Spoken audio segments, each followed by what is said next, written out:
अम्ल, क्षारक तथा लवण। अम्ल, क्षारक तथा लवण। पिछले वीडियो में हमने ये चैप्टर के अम्ल, क्षारक तथा लवण के अम्ल के विषय में पढ़ा था। अम्ल किसे कहते हैं? अम्ल वे होते हैं आर्हेनियस के अनुसार जो जल में घुलने पर H+ आयन देते हैं, अम्ल कहलाते हैं। उसी प्रकार अम्लों के गुण में जैसे अम्ल स्वाद में खट्टे होते हैं और ये नीले लिटमस पेपर को लाल कर देते हैं। इसी प्रकार अम्लों के अन्य गुण भी थे। आज हम क्षारक के विषय में पढ़ने वाले। क्षारक किसे कहते हैं? क्षारक जो स्वाद में तीक्ष्ण होते हैं उन्हें क्षारक कहते हैं। लिटमस पेपर पर क्षारक का प्रभाव लाल से नीला हो जाता है लिटमस पेपर। आर्हेनियस के अनुसार क्षारक की परिभाषा देखें तो आर्हेनियस के अनुसार वे पदार्थ जो जल में घुलकर OH- हाइड्रोक्साइड आयन देते हैं क्षारक कहलाते हैं। उदाहरण के लिए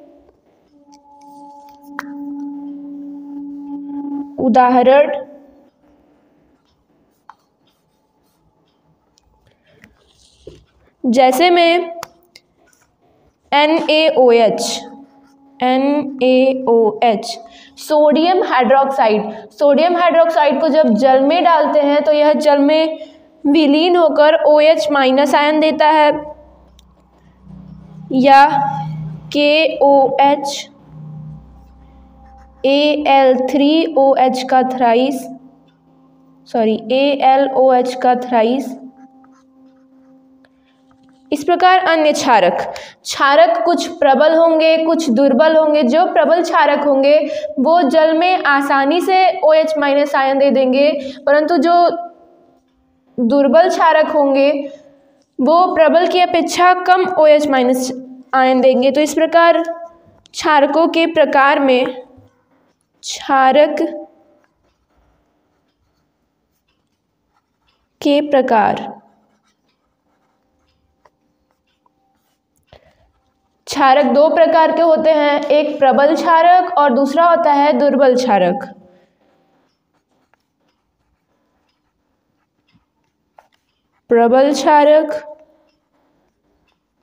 प्रबल क्षारक वे क्षारक होते हैं जो वे पदार्थ जो पानी में घुलकर जल में पूर्णतया OH- आयन दे देते हैं, उन्हें प्रबल क्षारक कहते हैं।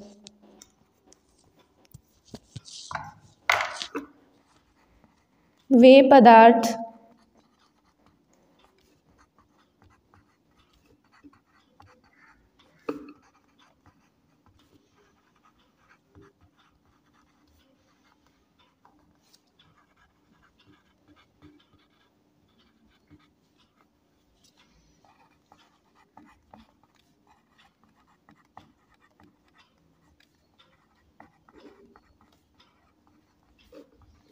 प्रबल क्षारक कहलाते हैं। प्रबल क्षारक के उदाहरण में जैसे KOH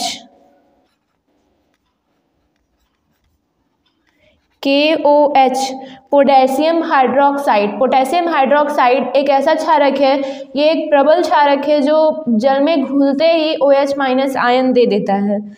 और NaOH बेरियम हाइड्रोक्साइड इसी प्रकार। अब दूसरा होता है दुर्बल क्षारक। दुर्बल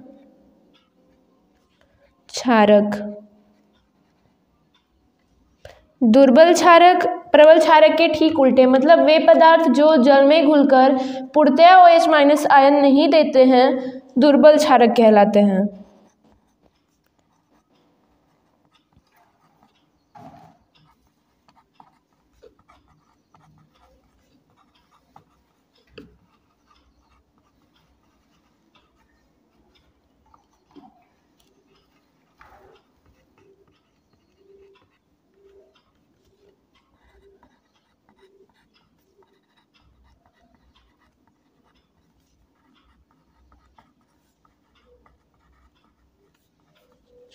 वो दुर्बल क्षारक कहलाते हैं। दुर्बल क्षारक के उदाहरण में जैसे एल्यूमिनियम हाइड्रोक्साइड AlOH का थ्राइस, या ammonium hydroxide NH4OH। Ammonium hydroxide मतलब इसको कहते हैं नौसादर या इसको कपूर भी कहते हैं। जो घरों में कपूर होता है उसका सूत्र होता है NH4OH। वो एक दुर्बल क्षारक होता है। इसी प्रकार दुर्बल क्षारक तथा प्रबल क्षारक। दुर्बल क्षारक की अगर अभिक्रिया के रूप में लिखें तो जब एल्यूमिनियम हाइड्रोक्साइड को जल में डाला जाता है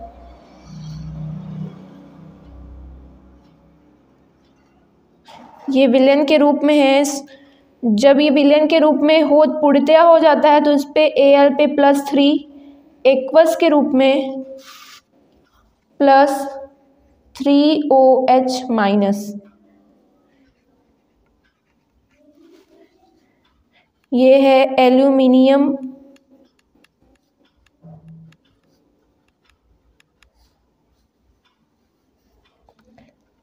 हाइड्रोक्साइड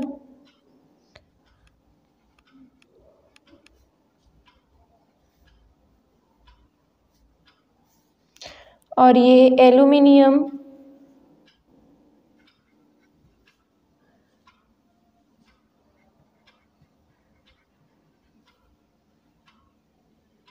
और ये हाइड्रोक्साइड के रूप में जल में आयनित हो जाता है।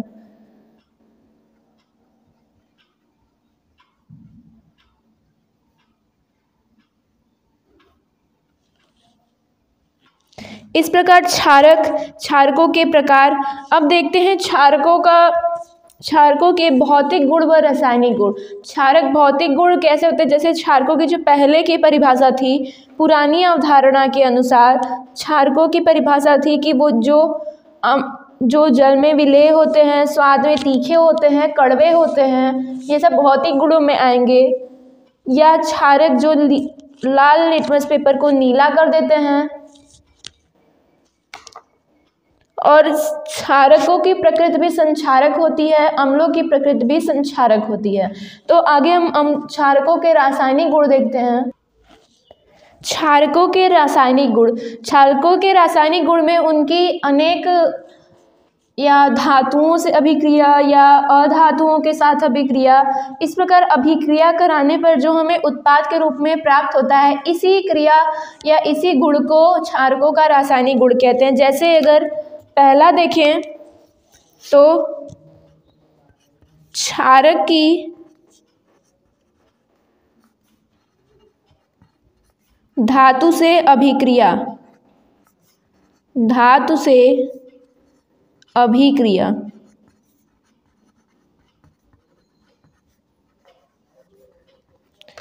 जैसे क्षारक के रूप में NaOH, सोडियम हाइड्रोक्साइड जो एक्वस के रूप में मतलब विलयन के रूप में, प्लस धातु के रूप में जिंक, ये ठोस है। जब सोडियम हाइड्रोक्साइड जिंक के साथ अभिक्रिया करता है तो यह सोडियम जिंकेट Na2ZNO, इसको Na2ZNO को सोडियम जिंकेट कहा जाता है, प्लस हाइड्रोजन गैस। ये भी एक्वस के रूप में प्राप्त होता है। इस प्रकार क्षारक की धातु के साथ अभिक्रिया कराने पर हाइड्रोजन गैस अवश्य उत्पन्न होता है। अब यदि एल्यूमिनियम दूसरी अभिक्रिया लें, एल्यूमिनियम ठोस के रूप में, प्लस इसकी अभिक्रिया जब सोडियम हाइड्रोक्साइड से कराएंगे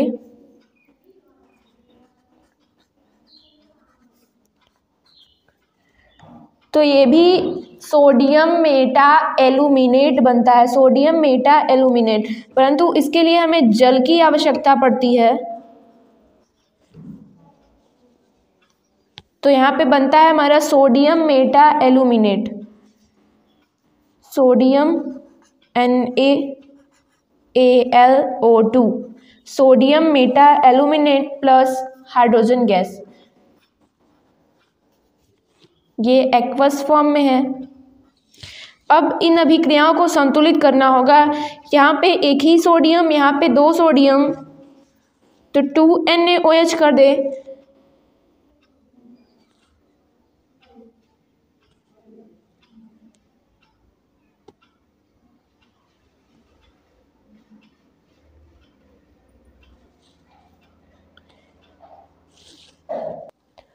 आवश्यकता अनुसार पहली अभिक्रिया को संतुलित कर लेंगे, दूसरी अभिक्रिया को संतुलित करेंगे तो यहाँ पे 2 और यहाँ पे भी 2 कर देंगे तो 2 एल्यूमिनियम इधर, 2 एल्यूमिनियम इधर, यहाँ पे भी 2 कर दें तो 2 सोडियम इधर और इधर भी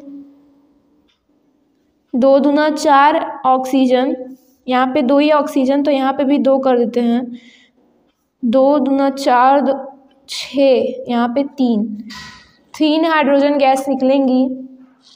इसी प्रकार इसको भी संतुलित करेंगे। तो इस प्रकार हमें देखने को क्या मिलता है, क्षारक की जब धातु से अभिक्रिया कराते हैं, क्षारक की धातु के साथ अभिक्रिया, क्षारक प्लस धातु, तो हमें प्राप्त होता है एक लवण प्लस हाइड्रोजन गैस।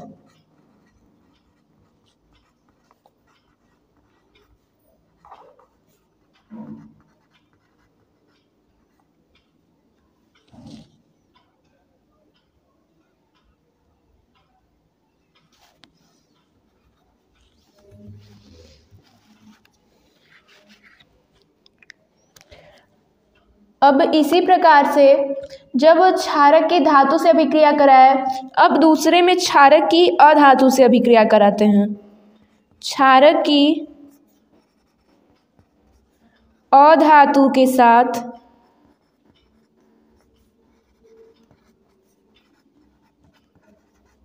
अभिक्रिया,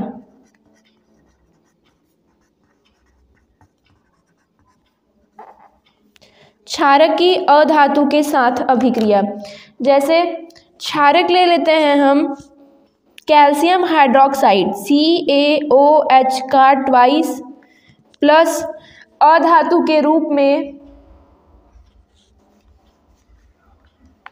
अधात्विक ऑक्साइड लेना है, अधातु के ऑक्साइड,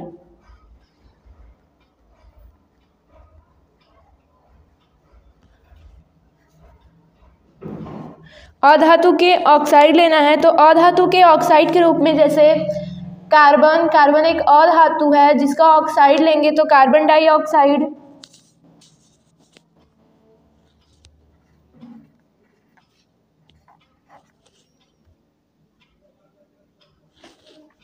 तो जब क्षारक की अधातु के ऑक्साइड के साथ अभिक्रिया कराते हैं तो हमें प्राप्त होता है CaCO3 कैल्शियम कार्बोनेट प्लस जल।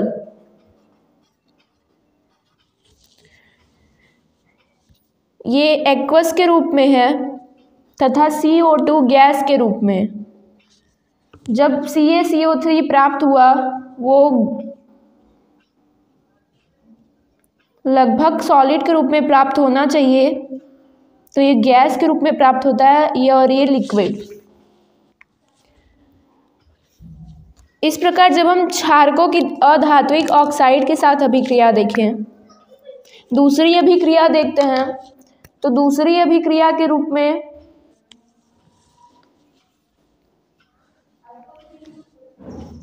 क्षारकों की अम्लों के साथ अभिक्रिया,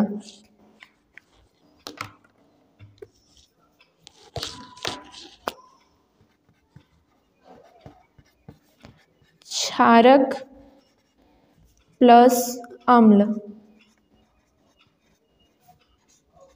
जब क्षारक और एक अम्ल अभिक्रिया करते हैं तो एक लवण तथा जल का निर्माण करते हैं तथा इस अभिक्रिया को उदासीनीकरण अभिक्रिया कहते हैं। एक लवण प्लस जल, और ये अभिक्रिया जो है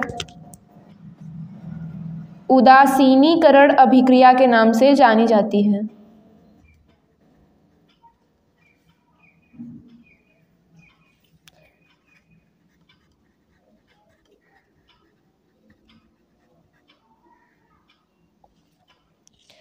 क्षारक के रूप में NaOH प्लस अम्ल के रूप में ले लेते हैं H2SO4।